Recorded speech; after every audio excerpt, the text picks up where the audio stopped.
Yo, what's going on, everyone? Welcome in to this playoff bracket reaction episode of Snaps. I roll tobacco, drunk Vigo, Shannon Hires, FJ. I should call you SM33, like the new droid on Skeleton Crew, which is awesome. If my wife would finish watching the last 20 minutes of the first episode of Skeleton Crew, she would probably realize it's one of the greatest shows ever made.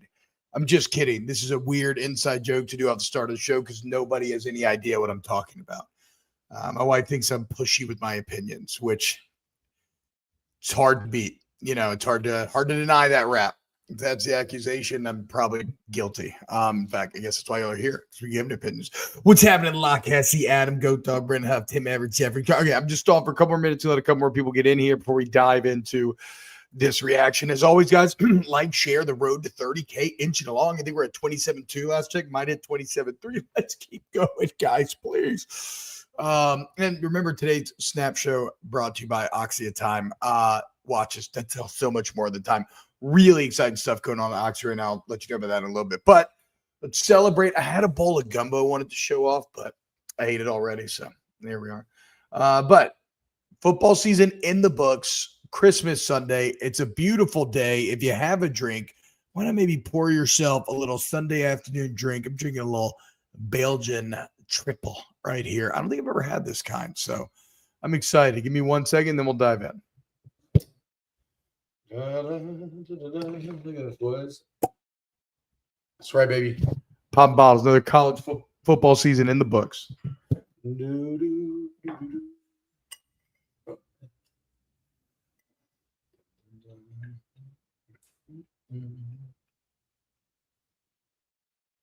Oh, there we go. There we go. Don't look at my dirty glass.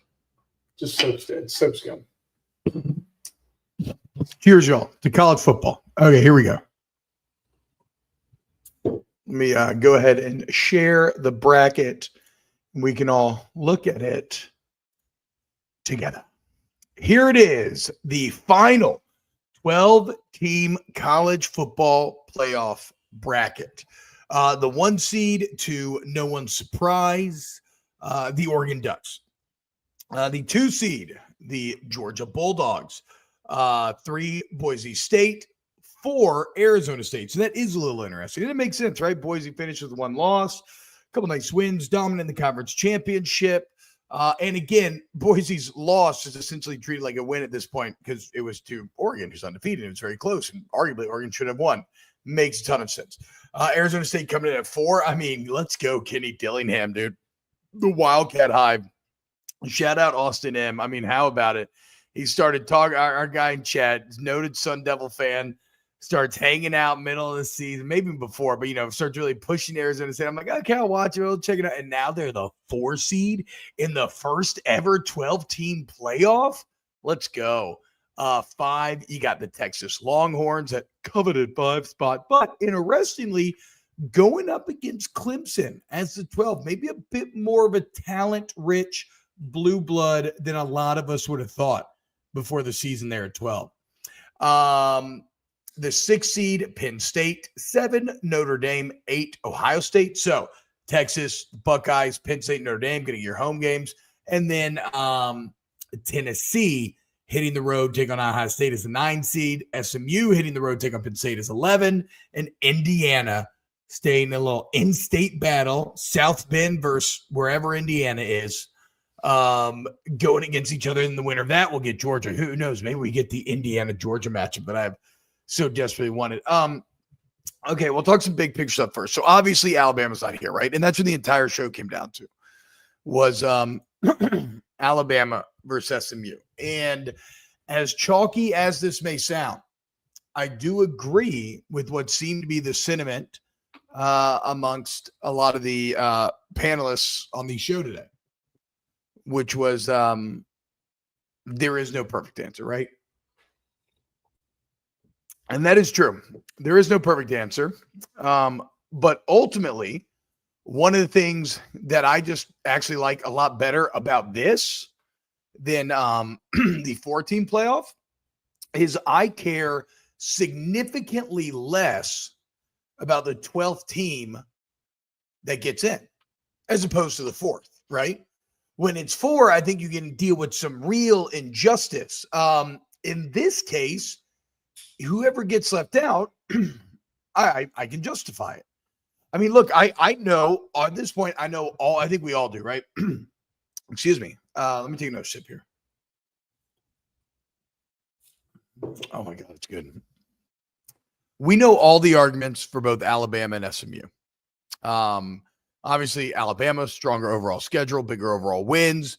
Also, some really ugly losses as big favorites. SMU, like we said, entering the season, had the easiest Power 4 schedule in the country. But they only lose once. They get better as the season goes on. They make the conference championship game, and against Clips team, they quit themselves very well. They barely lose when it looks like they definitely should not have, or it should at least been OT, right? So I understand the arguments for both sides, and I understand that both sides have enough merit to create an acceptable argument as to why they should have gotten in. But if I understand both there, that means by extension, I also understand why one would get left out. And I understand why those fan bases would be upset if they had gotten left out. So that is all to say that, of course, if you're trying to choose the 12th team in the country in a sport like college football where everything is so kind of imbalanced and all across the country, of course there's going to be gray area. And that's not a bad thing. That's why you went into more teams to begin with. So that you could kind of get everybody that truly, truly deserved to be in there. And then maybe somebody's going to get a lucky shot and see what they can do. And that would have been Alabama, and that's SMU here. The thing that I don't like is that this conversation about the 12th team in many ways seems to be dominating what should be a fucking celebration, guys. I mean, look at this bracket. And also, one thing I don't like about the conversation of this 12 team kind of dominating, make everybody angry. Oh, we got to change this. We got to change that. I mean, look, maybe it does lead to cooler scheduling in the future, more Power 4 games, more conference games, like whatever. I hope so, right? But I also don't want the complete homogenization of college football, okay? The NFL's awesome. It is clearly the highest level of football, right? It is a damn near perfect product, and you look at every game coming down to one score. But it is also a bit antiseptic at times. It's a bit too perfect, too good, at least in terms of things that attract me to the college game at times over the NFL game. It's just a bit too sleek, a bit too perfectly patches. College football has ugly spots. It has rough patches, sharp edges. And I think that sort of quirky nature of it is one of the things that a lot of us love the most about college football. And so I don't want us to become so upset with arguing about strength of schedule that we completely try to homogenize the game and shrink the leagues. I like having a full Power 4 and Group of 5 to watch. I like regions of the country taking on football identities and then watching those identities clash here in the playoffs. I think these are all strengths of the sport. And I think this bracket really represents that. How could you not be pumped for this? I mean, here we sit, 2024. It's almost Christmas. I just enjoyed a beautiful Sunday service on some unbelievable originally composed music. It was crazy. It was crazy. It's a nice kind of rainy, wintry day. Girls are outside playing. I've got this delicious beer in hand, and I'm looking at a bracket that has the Oregon Ducks as the 1 seed. Ooh, and then the Georgia Bulldogs already. I'm not a geography guy, but I know this. Oregon and Georgia, opposite corners of the country. And look at them, 1-2 in the CFP bracket. This bracket embracing all 50 states off the bat. 3 seed Boise State. What the Boise, Idaho? The Broncos, the Blue Field Boys coming in as a 3, Oregon, Georgia, Boise. And then number 4 out of the deserts, our own Dornish people Those beautiful, beautiful doors. The Party Boys, the Barbie and Kins, Arizona State, the 4 seed, fork him. I mean, look at the differences in cultures already. Pacific Northwest, Southeast, Southwest. What would we call Boise? I don't really know. Midwest? I don't know. Seems like cowboys and snow and mountains. I feel like I should be back riding with Dutch, going to get them damn old Driscoll boys. Then we get 5, Texas. And here he comes, ball, the old Longhorn. You can hear them spurs clinking. Yeah, he may not be fast in old Georgia, but Texas thinks, hey, I got something left for y'all. But again, so Texas is going to host a game against Clemson that we'll all watch, what, on like the 19th or the 20th? Are you shitting me? And how about Dabo? Hey, man, nobody ever, we were first ever win a 15-0 championship, maybe first ever 3-loss national champion. I mean, why not? K Klubnik looks great. Texas still doesn't have a win as good in beating Clemson would be thus far. Let's see. All of a sudden, that 5 seed, maybe not the path that it once thought it was be, with Clemson now there first. And Arizona State team featuring Tim Scatterboo. You knew Scatterboo was tough when they cut to his parents and they both had sleeve tattoos. I mean, guys, you knew it. And then we look right underneath Clemson, Texas. Oh, my God. Ohio State playing host in the shoe to the Tennessee Volunteers. Winner plays Oregon. What?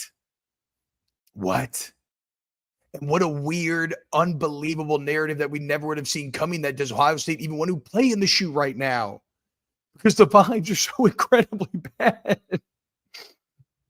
Okay, allow me a bit of a side note. I was going to keep this till the end, but while I'm here, I just want to mention it real quick. But again, I don't want to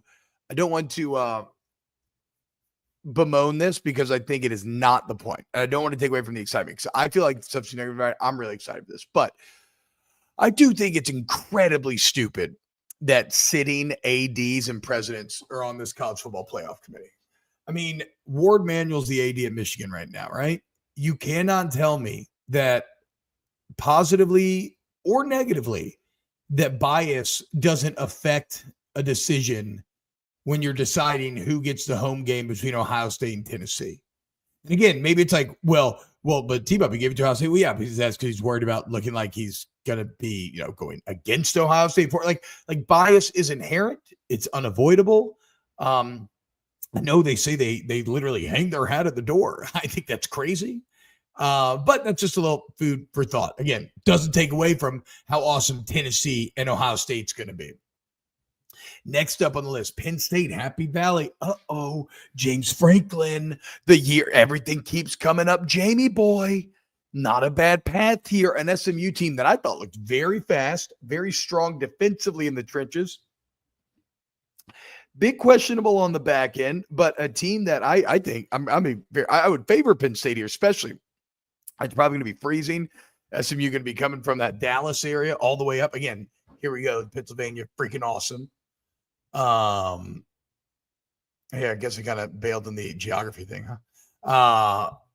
But yeah, SMU going to go up there. I mean, you've got to favor Penn State there. And then the winner gets Boise State, which again, not going to be easy, but you won't be traveling to their stadium. And, you'll be more talented if you're Penn State at least. So James Franklin, yeah, you may not be able to beat the best teams in the country still, but yeah, these are a couple teams that generally would beat. We'll see. And then how about this in-state battle? Indiana and Notre Dame. Little brother against, the war hero brother. Like Indiana's basically like the kid who, he gets bad grades. He never moves out of town. He's kind of bumming around the town his whole life. Just never do anything. His older brother, Notre Dame, doctor, war hero, got like the Medal of Valor, probably like a fighter pilot as well. Just done everything, crew cut, good Catholic boy, wife, kids. Yeah, there's some drama behind the scenes, but, they keep it pretty clean for the most part. Well, guess what? Indiana's now going into the Irish's house with a chance to make history. And that is a great Notre Dame defense going against an elite Indiana offense. And that is an elite I mean, it's elite Notre Dame defense as well. I don't want my adjectives to misconstrue my beliefs there. But then also, that's a really good Indiana defense going against a really, really good and solid Notre Dame offense. So I can't wait to watch those two styles. And the winner will play Georgia. So if you love college football, how could you not be head over heels in love with this new bracket as opposed to what we used to get?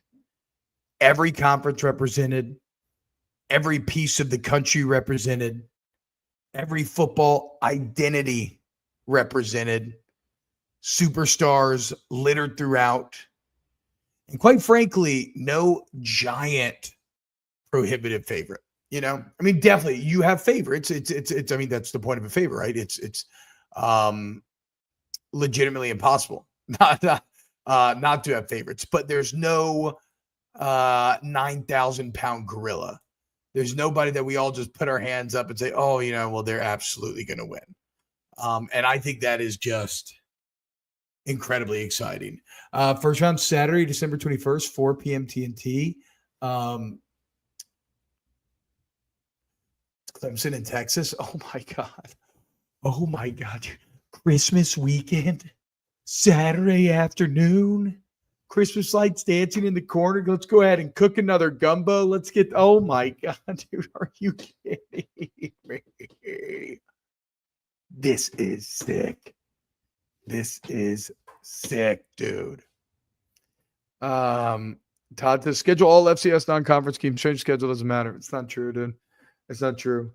I mean, I understand that strength schedule does matter, right? But like, again, there are pros and cons to each argument. SMU shouldn't get in because they had no nice wins and they played a really weak schedule. But Alabama shouldn't get in because they were a 21-point favorite. They got their teeth kicked in by Oklahoma. Lost to a couple of 6-6 teams. You know, I mean, again, all these things have merit. All these things have merit. So you can be mad, but nobody's getting, that's like any fan base that got left out. I'm sure Miami's pissed. Any fan base that gets left out, yeah, I understand why you're mad. But I do think most of us on the outside looking in don't really give a shit because y'all both had flaws that were obvious that we can call out. So it is, you know, it's like that. That's why, you know, this is not the injustice of Florida State going undefeated, winning a conference and being held out because they lost their quarterback. Mike Jeezy, SMU and Indiana, it's hot trash. Miami and Bama should be in. Yeah, sure. But Miami shouldn't have lost to Clemson. They would have gotten in. Miami that would have made the AC championship was in 100%. Or excuse me, should have lost Syracuse. They would have been in 100%. Like it's not even, there's no argument. But they didn't win the game. They were supposed to. And their Achilles heel, their defense did them in. Again, Bama lost 24-3 against a bad Oklahoma team. An Oklahoma team that a subpar bad LSU team smoked the next week. So like, no, I mean, that's just how it goes, man. Win the game and you will get in. But again, it's not, and I can say the same thing. If an SMU fan was bitching in here, I'd say the same exact thing. You played nobody. You beat nobody. The only times you did play a team, you lost, even if you played well and it was close. So yeah, but guess what? It is what it is. Like I said, of course there's gray area. It's an incredibly uneven sport where you're trying to seed the 12th or 11th best team. But that's also the beauty in it. The beauty is in the nastiness. The beauty is in the imperfection. I firmly believe that. And do not pursue a college football where we smooth out that imperfection. Let's see here. Optimus Climb, $2 super chat. Any Bama fan whining needs to look in the mirror. I mean, it's just, you know, I understand the Bama fans being upset. I know maybe I'm not sounding like that. Like I do understand that. Now, do we have pity for them? That's a big question. Hey, Odie, here before you go wash your hands, come here, Odie, come here. Tell the people what do we cheer when we talk about football? We love you, Alabama. Oh yeah, y'all heard that? Alabama, boo, boo, boo. You're like, oh, T-Bob, I know it. He hates Alabama. Whatever, dude. Get over yourself. Hey, y'all enjoy. I don't know. What are you going to do? Holiday Bowl? I'm probably going to the Texas Bowl. I have no idea.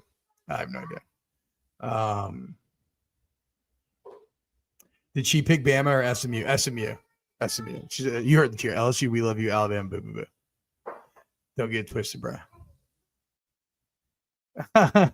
H. Waldron says being in the top 12 because Alabama was AP 12. Being in the top 12, not the CFP 12, is like winning the popular vote and not the electoral college. That's actually a really good bit. John McCoy, $5 super chat. What do you think about the idea of a single organization scheduling all the games? I think like anything else, there is pros and cons. I think mostly I would be into it. Now, unfortunately, I think it would smooth out some of what I was just talking about. You know, the beautiful imperfections, but it also would give us like more awesome games. So, yeah, ultimately, I'm into that. But again, who watches the Watchmen? Like people would be yelling. It's good for us because we could talk about it. But people would be yelling, have tons of opinions about when the schedules came out. Like, oh, well, they screwed this team. They screwed this team. Blah, blah, blah, blah, blah. Smiley, $2 super chat. I'm making gumbo right now, my man. Hell yeah, dude. Hell yeah, Smiley. It came out so. Oh, by the way, guys, for the first time ever at City, I baked the roux. Okay.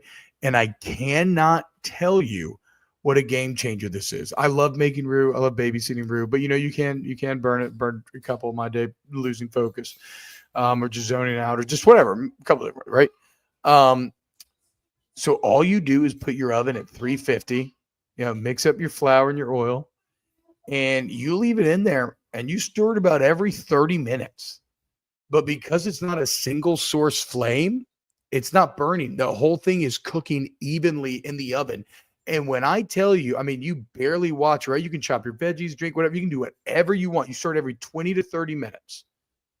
And it is so consistent, so perfect. It might have made the best gumbo I've made ever. Now, I also got like a really good turkey stock from the local butcher. I've been trying to get good at making stocks. I'm still not very good at it, but the local butcher is. So I'd recommend doing that as well. But guys, bake your roux. At least try it. Add like a big like Le Creuset. If you got a Le Creuset or something like that, think about it. Kalani says, people really think a scheduling committee is the answer. Lamau, have they not paid attention to how horrible committees are in college sports? Must let any facet in society. All right. T-Bob, what the score of SMU Texas be? I don't know. I don't think I'm not someone I think it'd be close. I'm not someone who's a firm believer that there's a lot of separation in these teams. I think you all know that, right? Like one of the points I've made throughout this entire season is we act like we know who the best teams are and who's going to win. And then every weekend we're shocked by things. So if that doesn't cause you some insecurity when you're evaluating these matchups, like, I don't know what to tell you. You just exist with a higher level of belief in yourself than I do. So yeah, I think that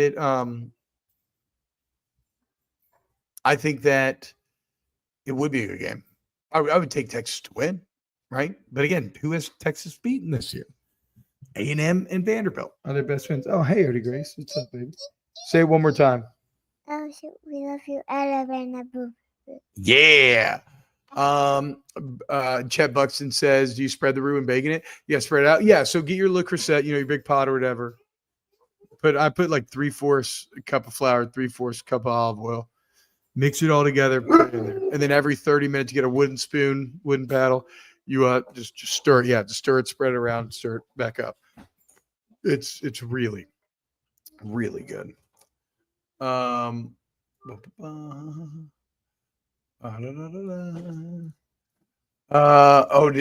wants to know if I checked out Undisputed Boxing Game yet? I have not. I still want to eventually.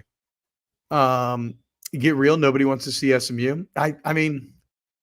I disagree. I think the cool part of the 12-team playoff is drawing from all corners, and SMU getting in is pretty interesting. If you watch that Clemson, that's a good SMU team. A ton of speed. Jennings is electric. Why would you not want to see him in the playoffs? Really good D-line, man. Big boys up front. Yeah. Hell yeah. I don't know. Le Creuset versus Staub. I actually don't know. I don't know what the other brands are. I just mean that. What is that? Okay, what's that called? Like the Le Creuset. Is that cast iron? But it's like that, like what kind of finish? Like a laminate? I don't know. It's like a cast iron, but not like, because I have my cast iron pan that, you oil up and everything, but this is like that laminate. Yeah, it's like that laminate, almost porcelain type finish. Yeah, Dutch oven, I think is what people call it too. But it's so good. SMU getting blown out is inevitable. I mean, I don't know. Penn State's really good, and going up to Penn State's going to be real enamel cast iron. That's what it is, Smiley. Thank you. And going to Penn State's going to be very hard for SMU. This is true. This is true. But you know what? They earned that opportunity. Joe McCutcheon, I can't stand Clemson, but they did play well against SMU. So that's why I really like this, is because that's why I really like this, is because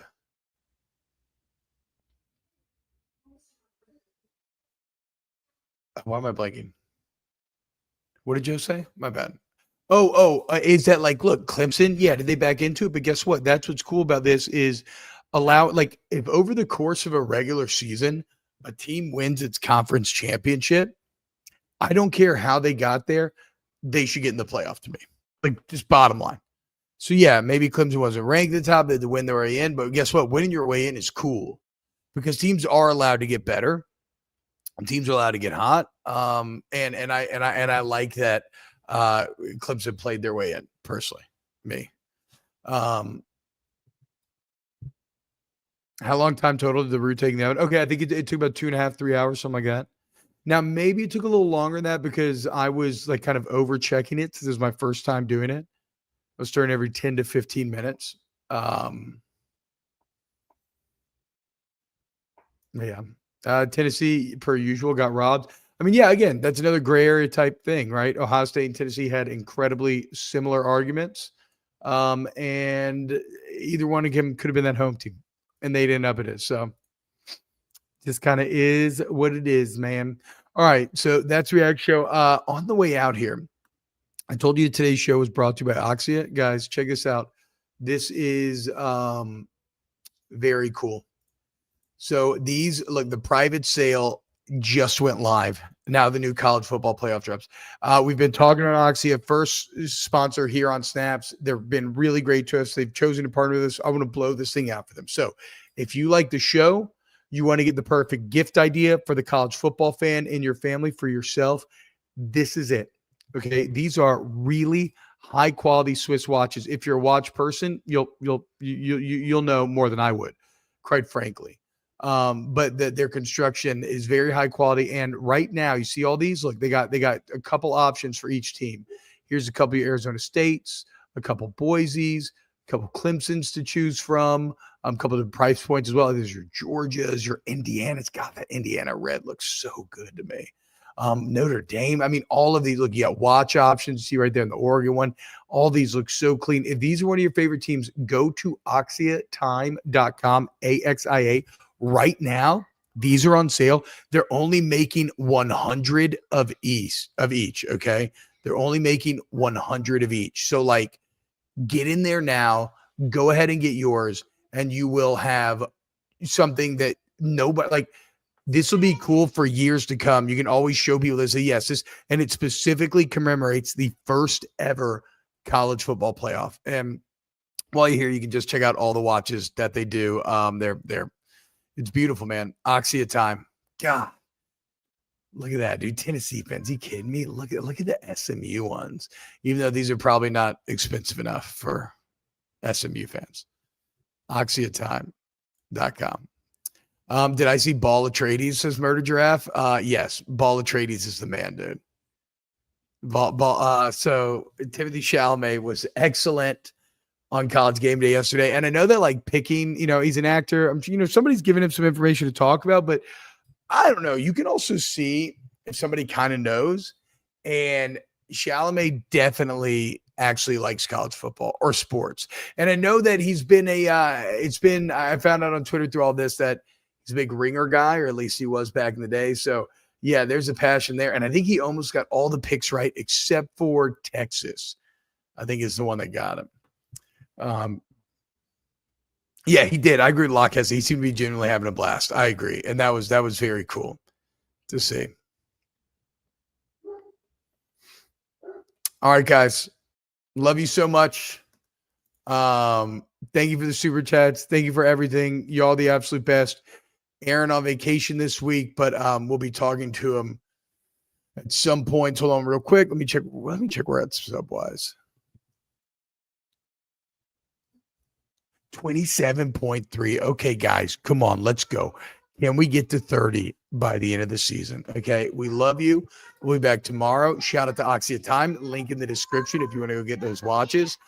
And yeah, man, let's get excited for some playoff football. Here's to us about to enjoy a month of playoff football. Shout out to Snaps. Thank you guys all so much. Y'all have a great day. Later, guys.